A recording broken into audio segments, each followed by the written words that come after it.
Telugu మ్యాట్రిమోనీకి thanks చెప్పాలి. 26 ఏళ్ల క్రితం ఇదే తెలుగు మ్యాట్రిమోనీ ద్వారానే వేళమ్మకి పెళ్లి చేశాం. పెళ్ళంటేనే తెలుగు మ్యాట్రిమోనీనే. తెలంగాణలో ఆర్టీసీ కార్మికుల సమ్మె 2వ రోజు కొనసాగుతోంది. ప్రభుత్వంతో చర్చలు విఫలవడంతో ఇవాళ నుంచి మహాధర్నాకు ఆర్టీసీ కార్మిక సంఘాల జేఏసీ పిలిపించింది.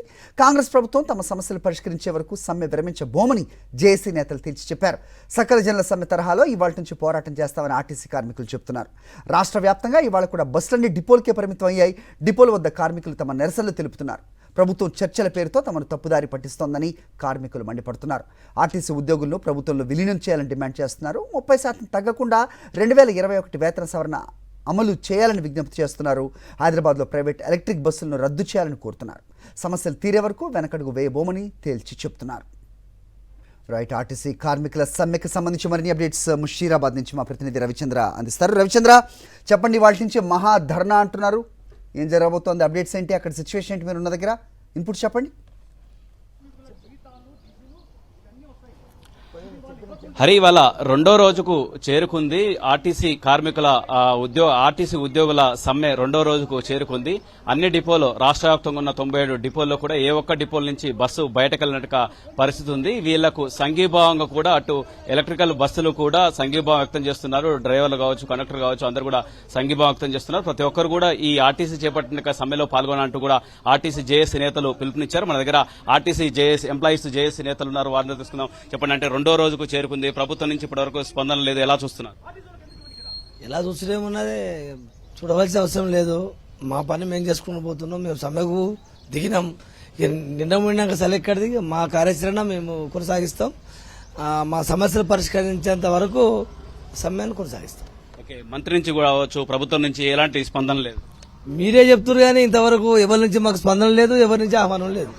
మీరు చెప్పే ముచ్చట్లే తప్ప ఇంతవరకు మాకు ఎక్కడి నుంచి, ఏ అధికారి నుంచి కానీ, ప్రభుత్వం నుంచి కానీ, ఎక్కడి నుంచి కూడా మాకు ఎక్కడ ఏ ఆహ్వానం లేదు, ఎవరు పిలిచింది లేదు. ఇంతవరకు మాకు చర్చలకు అసలు సమస్య పరిష్కారం చేద్దాము, సమ్మెను నివారిద్దామనే ఆలోచన ప్రభుత్వానికి ఉందో లేదో మాకు అర్థం కావట్లేదు. మన చర్చలో పాల్గొన్నారు మీరు, దానికి చెప్పింది ఏంటి? ఆ తర్వాత కూడా ఆ రోజు చర్చలో పాల్గొనేది ఏమున్నది, మేము చెప్పినవి వాళ్ళు వినడానికే పిలిచిరు తప్ప మేము చెప్పడానికి వినడానికే వచ్చిరు. ఆ వినడానికి మాత్రమే చర్చలు జరిగినాయి. కానీ విన్న తర్వాత వాటిని పరిష్కారం చేస్తానికి కాదు ఆ చర్చలు జరిగింది. విన్నరు లేచి వెళ్ళిపోయారు, అంతే.